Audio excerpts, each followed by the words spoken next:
প্রিয় শিক্ষার্থীবৃন্দ, literature study পয়েন্টে তোমাদের স্বাগতম। আমাদের আজকের এই ভিডিওতে আমরা ইন্ট্রোডাকশন টু পোয়েট্রি এর ফান হিল পয়েম থেকে একটি গুরুত্বপূর্ণ ব্রড কোশ্চেন তোমাদের সামনে তুলে ধরব। তো আমাদের প্রশ্নটি হলো, how has childhood has been glorified in the poem Fern Hill by Dylan Thomas. তো এটি খুব গুরুত্বপূর্ণ একটি ব্রড কোশ্চেন। তো আজকে আমরা এর অ্যান্সার তোমাদের সামনে শেয়ার করব, খুব ভালো করে বুঝিয়ে দিব যেন তোমরা এটা খুব সহজেই পরীক্ষায় অ্যান্সার করতে পারো। তো চলো শিক্ষার্থী বন্ধুরা, ভিডিওটি শুরু করা যাক। Fern Hill is a poem by Dylan Thomas. তো ফার্ন হিল কবিতাটি লিখেছেন কবি Dylan Thomas. In this poem the poet reminisces about his childhood. তো এই কবিতাটিতে কবি তার শৈশবকালের স্মৃতি মনে করেছেন। We can see that in the first line. আমরা কবিতার প্রথম লাইনটিতে দেখতে পাই, which reads, as I was young, a clear indication of the fact that the poet is talking about the time when he was a child. তো কবিতার প্রথম লাইনটিতে as I was young এই কথাটির মাধ্যমে আমরা খুব পরিষ্কারভাবেই বুঝতে পারতেছি যে কবিতার চাইল্ডহুড অর্থাৎ শৈশবকালের স্মৃতি নিয়ে কথা বলছেন। He recreates his childhood by describing the physical surroundings of his memories in detail. তো কবিতার শৈশবকালকে রিক্রিয়েট করছেন। কিভাবে? তার শৈশবকালে যে ফার্মে তিনি ছিলেন, যে বাড়িতে তিনি ছিলেন, সেই পারিপার্শ্বিক অবস্থার বর্ণনা করার মাধ্যমে কবি তার শৈশবকালকে রিক্রিয়েট করছেন। Such as the lilting house. Lilting house অর্থাৎ একটা মেলোডিয়াস হাউস, যেখানে সবসময় আনন্দের গান শোনা যায়। দ্য অ্যাপল বাগস, আপেল গাছের যেই শাখা। অ্যান্ড দ্য ডেইজিজ অ্যান্ড বার্লি, অর্থাৎ ডেইজিজ অ্যান্ড বার্লির যেই ফসলের ক্ষেত সেটা। Which help the reader two imagine the rural landscape in which the poem is set. তো এই জিনিসগুলো কবিতায় বর্ণনা করার মাধ্যমে রিডাররা সেই পারিপার্শ্বিক অবস্থা সম্পর্কে খুব ভালোভাবে ধারণা পেয়ে যায়। This positive and inviting description of his surroundings clearly create an optimistic image which underline the poet's fond childhood memories. তো কবিতায় কবি এই যে জিনিসগুলো, এই যে তার ছোটবেলার যে ফার্মে তিনি ছিলেন, যে বাড়িতে তিনি ছিলেন, তো সেই বাড়ির যে পারিপার্শ্বিক অবস্থার কথা তিনি বর্ণনা করেছেন, তো এই জিনিসগুলা একটা অপটিমিস্টিক ইমেজ ক্রিয়েট করতেছে, যার কারণে সবাই তার সেই পরিবেশটা সম্পর্কে খুব ভালোভাবে ধারণা পাচ্ছে। এমন মনে হচ্ছে যেন আমরা যারা রিডার রয়েছে তারা সেই জিনিসগুলাকে একদম ফিল করতে পারতেছি। আর কবি এই জিনিসগুলার বর্ণনা করার মাধ্যমে তার শৈশবের স্মৃতি বা তার ছোটকালের জীবনের প্রতি তার যে ভালোবাসা, তিনি যে ওই দিনটা হারিয়ে ফেলছেন, তার যে কষ্ট, সেই জিনিসগুলো তিনি এখানে উল্লেখ করতে পারছেন। The poet also uses very positive words. কবিতায় কবি কিছু পজিটিভ ওয়ার্ড ইউজ করেছেন, such as happy yard and it was lovely. Happy yard অর্থাৎ আনন্দের উদ্যান, অর্থাৎ কবি তার চাইল্ডহুডে যে ফার্মে তিনি ছিলেন, তো সেই ফার্মকে তিনি উদ্দেশ্য করে বলছেন যে সেটা ছিল happy yard. And it was lovely, এবং ওইখানে তিনি যে দিনগুলো পার করেছেন সেই দিনগুলো ছিল lovely. which further underline the fact that the poet is glorifying his childhood. তো এই পজিটিভ ওয়ার্ডগুলো, এই যে হ্যাপি ওয়ার্ড এবং ইট ওয়াজ লাভলি, তো এই ওয়ার্ডগুলো কি করছে?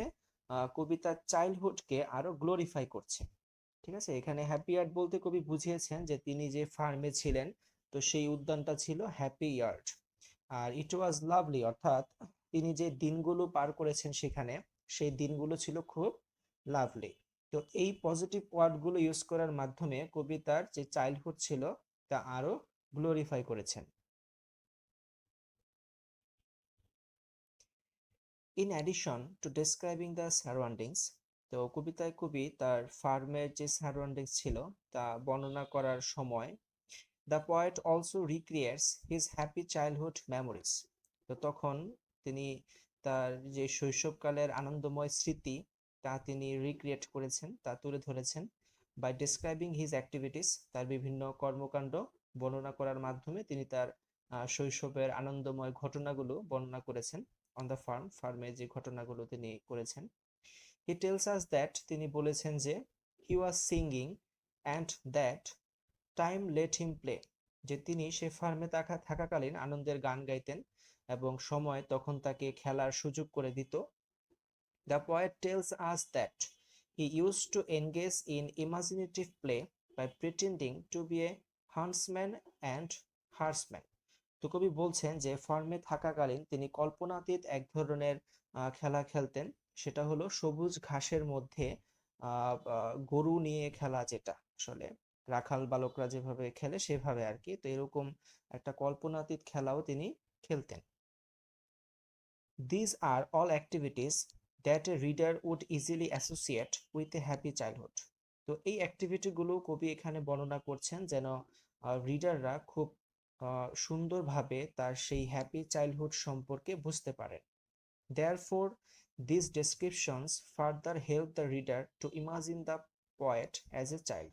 আর এই জিনিসগুলো বর্ণনা করার মাধ্যমে রিডাররা পয়েটকে ঠিক সেরকম একটা শৈশবকালীন সময়ের মাধ্যমে চিন্তা ভাবনা করতে পারছেন।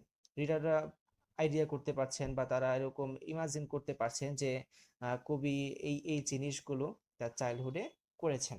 একটা ইমাজিন আমাদের থটে এসে পড়ে। They send a clear positive message about the poet's innocent days as a child. আর এই জিনিসগুলো আমাদের মনে কি করে, কবি তার চাইল্ডহুডে যে একটা ইনোসেন্ট ভাব ছিল সেই জিনিসটা, তার পজিটিভ ভাবটা, তার ইনোসেন্ট ভাবটা আমাদের সামনে তুলে ভেসে ওঠে আর কি। This is further underlined by the lamenting tone of the very last stanza. কবিতার শেষ স্ট্যাঞ্জাতে একটা কষ্টের একটা টোন আমরা দেখতে পাই। Here the poet shows us how he misses his innocent childhood days. আর এই স্ট্যাঞ্জাতে, শেষ স্ট্যাঞ্জাতে আমরা দেখতে পাই যে কবি তার সেই শৈশবের দিনগুলোকে কতটা মিস করছেন। We can see that the poet is lamenting the loss of his childhood. For example, আমরা দেখতে পাই যে কবি তার সেই ছোটবেলার দিনগুলো হারানোর ফলে যে কষ্ট পেয়েছে সেটা আমরা দেখতে পাই। উদাহরণস্বরূপ, in the line, "Oh, as I was young," the exclamation "oh" has been chosen by the poet in order to express his regret. তো এই যে শেষের লাইনে, শেষের স্ট্যাঞ্জাতে একটা কথা এখানে, "Oh, I was young," যে ও এখন তো আমি ইয়াং হয়ে গেছি।